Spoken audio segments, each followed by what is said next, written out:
मधु वर्मा सालों से राजनीति में सक्रिय हैं। उनके कार्यकाल में जितना विकास इंदौर शहर में हुआ है वह वाकई काबिले तारीफ है। विकास पुरुष के साथ ही मधु वर्मा में कार्यकर्ता का भाव है। ऐसे कार्यकर्ता को जब पार्टी उम्मीदवार बनाती है तो सभी कार्यकर्ता को एकजुट और तन मन और धन से सहयोग कर उसे कार्यकर्ता को जिताने का प्रत्येक कार्यकर्ता का कर्तव्य होना चाहिए। उक्त बात प्रमुख अतिथि कैलाश विजयवर्गीय ने एबी रोड भोलाराम उस्ताद मार्ग पर भाजपा प्रत्याशी मधु वर्मा के केंद्रीय चुनाव कार्यालय के उद्घाटन अवसर पर सभी जनमानस को संबोधित करते हुए व्यक्त किया। उन्होंने पार्टी के समस्त कार्यकर्ताओं से कहा कि देश के अंदर छुपे दुश्मनों से बचाने वाली पार्टी भारतीय जनता पार्टी है। भारत की पहचान संस्कार और सांस्कृतिक है। प्रधानमंत्री नरेंद्र मोदी के आचरण में भी भारतीय सांस्कृतिक और संस्कार की झलक दिखती है। उन्होंने कहा कि कांग्रेस का हाथ आतंकवाद के साथ है। जीतू जिराती ने अपने उद्बोधन में कहा, मधु वर्मा ने इंदौर शहर के विकास की जो नींव रखी है उसे भुलाया नहीं जा सकता। उन्होंने सभी कार्यकर्ताओं से कहा कि विधानसभा राउंड में मधु वर्मा की ऐतिहासिक जीत दर्ज होगी। भाजपा प्रत्याशी मधु वर्मा के केंद्रीय चुनाव कार्यालय के उद्घाटन का श्री गणेश मुख्य अतिथियों द्वारा दीप प्रज्वल कर और माल्यार्पण के साथ उद्घाटन के अवसर पर सांसद शंकर लाल वानी, कृष्ण मुरारी मोघे, महापौर पुष्मित भार्गव, जीतू जिराती, जयपाल सिंह चावड़ा, नगराध्यक्ष गौरव रणदीवे, बलराम वर्मा, घनश्याम नरोलिया, नरेंद्र सुलाजा, प्रेम सिंह पटेल, श्रावण चावड़ा, सुनील हाडिया, पुरुषोत्तम जायसवाल, नवनीत हाडिया, जयदीप वर्मा सहित हजारों की संख्या में कार्यकर्ता और पदाधिकारी मौजूद थे। कार्यक्रम का संचालन पार्षद अभिषेक शर्मा ने किया और अंत में आभार महेंद्र ठाकुर ने माना। Bureau report. ये इतनी बड़ी सभा हो गई यहाँ पर, ये विजय श्री की सभा है। मधु भाई दोनों हाथ ऊपर करके तालियां बजा के मधु भाई को आशीर्वाद दें और ये विश्वास दिलाएं कि ये कार्यालय का उद्घाटन विजय श्री का एक तरीके से शंखनाद है। उपस्थित सभी मातृशक्ति को प्रणाम करता हूँ। मैं भी सोच रहा था मधु भाई से हमारी पहली मुलाकात कब हुई थी। पहली मुलाकात हुई थी मेरी 76 में, जब मैं विद्यार्थी परिषद का नगर मंत्री था। आर्ट्स एंड कॉमर्स कॉलेज में सदस्यता अभियान 9 जुलाई को करने आए। वहाँ लोगों ने गुंडागिरी करने, तो उस समय धन्ना नेता थे हमारे, कहाँ बहुत दिनों को देखा नहीं। धन्ना नेता गए, फिर मधु भैया को लेके आ गए। पहलवान थे, हार्डिया क्या नाम है उनका, हंसू हार्डिया, वो आए। उन लोगों ने बोला हम खड़े हैं, आप विद्यार्थी परिषद के सदस्यता अभियान करो। तब से मैं देख रहा हूँ मधु भैया दमखम वाले नेता हैं। तब से मैं जानता हूँ, पहली मुलाकात करेगी। पार्टी की उम्मीदवार हो तो कार्यकर्ताओं की जिम्मेदारी क्या है, मैं आपसे क्या जिम्मेदारी है। जब हमारे ही बीच का कार्यकर्ता उम्मीदवार है तो कार्यकर्ता को अपना तन मन धन सब लगाकर ऐसे कार्यकर्ता को जिताना हम सबका कर्तव्य है। जरा आप सहमत हो तो दोनों हाथ ऊपर उठाकर तालियां बजाकर अपनी समय की सम्मान करें। एक तरफ कांग्रेस है, कांग्रेस के नेता हैं कमलनाथ जी। कमलनाथ जी आजादी के बाद इस देश के अंदर पहला नरसंहार हुआ था, 284 में हुआ था और हमारे सिख बंधुओं के साथ हुआ। उस नरसंहार के सरगना कोई है तो कमलनाथ जी होगा। ऐसे हम सबके बहुत लोकप्रिय भावनाओं से जुड़े हुए एक एक कार्यकर्ता को सम्मान करने वाले और जिनके पार्षद से लेकर आईडीए अध्यक्ष और विधानसभा हारने के बाद भी कामों की जो फहरिस्त है वो अंतहीन है। ऐसे हमारे विकास के पर्याय सम्माननीय मधु भैया,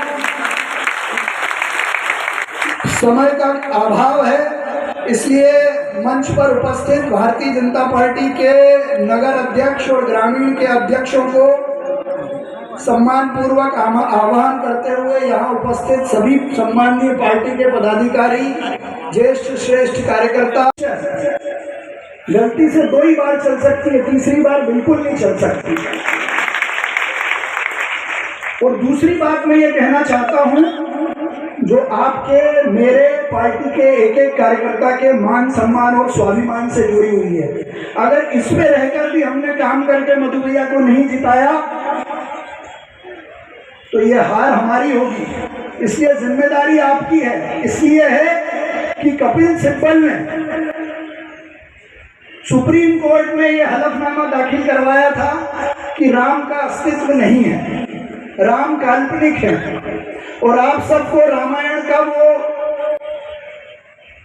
प्रसंग याद होगा जब हर आदमी पत्थर पे राम लिखकर समुद्र में डाल रहा था तो वो तैर रहा था। क्या हो रहा था? भगवान राम ने सोचा कि मैं भी डाल के देखता हूं। तो रात को अंधेरे में जब उनको कोई नहीं देख रहा था तो उन्होंने भी एक पत्थर उठाया, उस पे राम लिखा और जैसे ही उसको समुद्र में छोड़ा तो वो पत्थर डूब गया। जिसको राम छोड़ दे उसका डूबना निश्चित है। तो जिस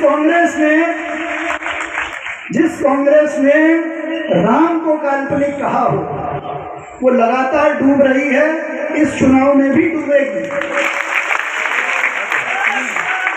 जो राम के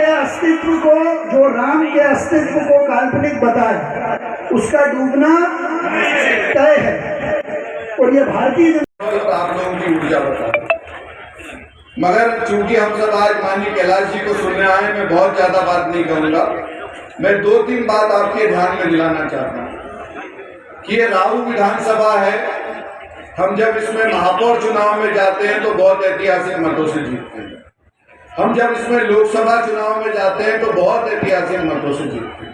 और वही इतिहास हमको इस बार विधानसभा चुनाव में भी दोहराना है। और उसकी जिम्मेवारी अगर किसी की बनती है तो ये जो कार्यकर्ताओं का समूह बैठा है आप सबकी बनती है। इसलिए मैं आपसे कहने आया हूँ कि इस बार बिल्कुल गफलत और गलतफहमी में मत रहना।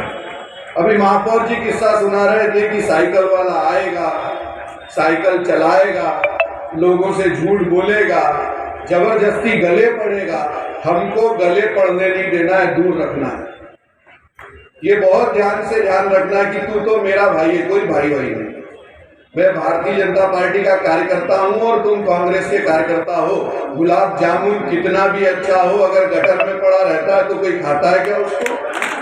तो हम सब भारतीय जनता पार्टी के कार्यकर्ता, हमारी जिम्मेवारी बनती है कि कांग्रेस के विचार को और कांग्रेस के विचारधारा को चलाने वाले लोगों को हराना, ये हमारी जिम्मेवारी है कि नहीं है बताइए।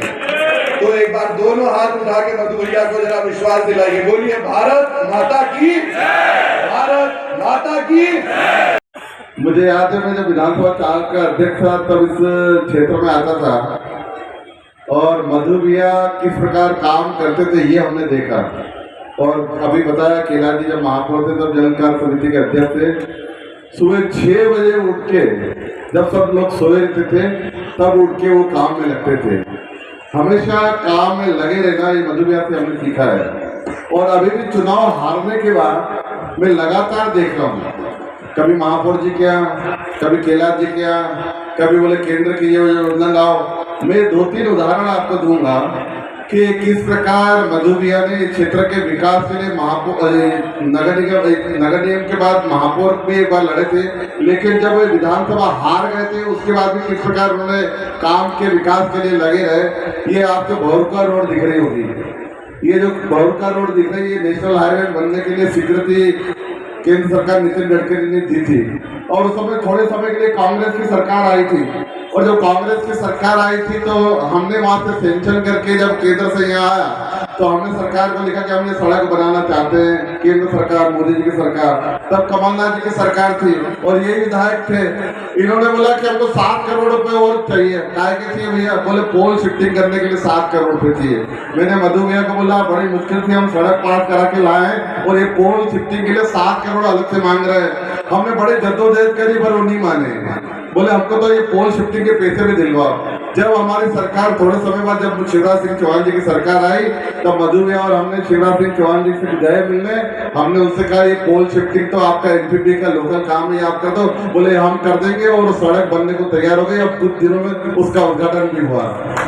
ये सड़क 2 साल पहले बन जाती। केंद्र सरकार ने पूरा पैसा राज्य सरकार के माध्यम से नगर निगम को दिया, लेकिन ये मेरे छोटे भाई कहूँ या वो भैया ही बोलते, मेरे को कैलाश जी के साथ लगातार मुझे काम करने का मौका मिला। और नगर निगम में जब मैं कैलाश जी महापौर थे तो जल समिति का कार्य मेरे को उन्होंने दिया था, और मैं समझता हूँ कैलाश जी ने इस तरह का आशीर्वाद दिया था कि उस संकट की घड़ी में मेरे को काम करने का मौका मिला। और इंदौर के अंदर मैं समझता हूँ जल की समस्या नहीं हुई। निश्चित है आज हमारे बीच में हमारे कार्यालय का विधिवत शुभारंभ करने आदरणीय कैलाश जी का मैं स्वागत करता हूँ। हमारे बीच में हमारे प्रदेश के उपाध्यक्ष और हमारे पूर्व विधायक और अभी आदरणीय अध्यक्ष जी आ गए हमारे, जरा उनको लेकर के आए कार्यक्रम मंच पे, हमारे जीतू जराती जी। जीतू जराती जी ने पिछले चुनाव में भी उन्होंने काफ़ी मेहनत करी थी। बाबू भैया आप भी मंच पर आ जाए। जीतू भैया ने पिछले चुनाव में भी जी जान लगा, आभार व्यक्त करने के लिए मैं खड़ा हूँ कि आज उनको जरा सा आप लोगों ने बोला।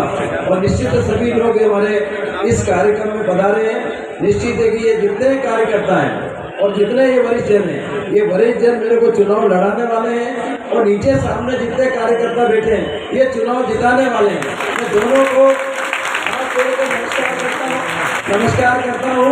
और निश्चित है कि मैं समझता हूँ इस बार ये कार्यकर्ता के दम पे जो आप लोगों ने 5 साल तक सबने अपन लोगों ने मिलकर राव विधानसभा के अंदर भारतीय जनता पार्टी का संगठन का भी काम किया है, विकास के भी काम किए, एक एक काम विकास के किए। निश्चित है कि आने वाले समय में यहाँ पर भारतीय जनता पार्टी का कमल खिलेगा, और निश्चित इसमें कार्यकर्ताओं की बहुत बड़ी भूमिका होगी। सबको बहुत बहुत धन्यवाद। अफवाह नहीं, सिर्फ सच्ची खबरें देखने के लिए हमारे चैनल MP Live 24/7 न्यूज़ को लाइक करें, शेयर करें, सब्सक्राइब करें और बेल आइकन दबाना बिल्कुल भी ना भूलें।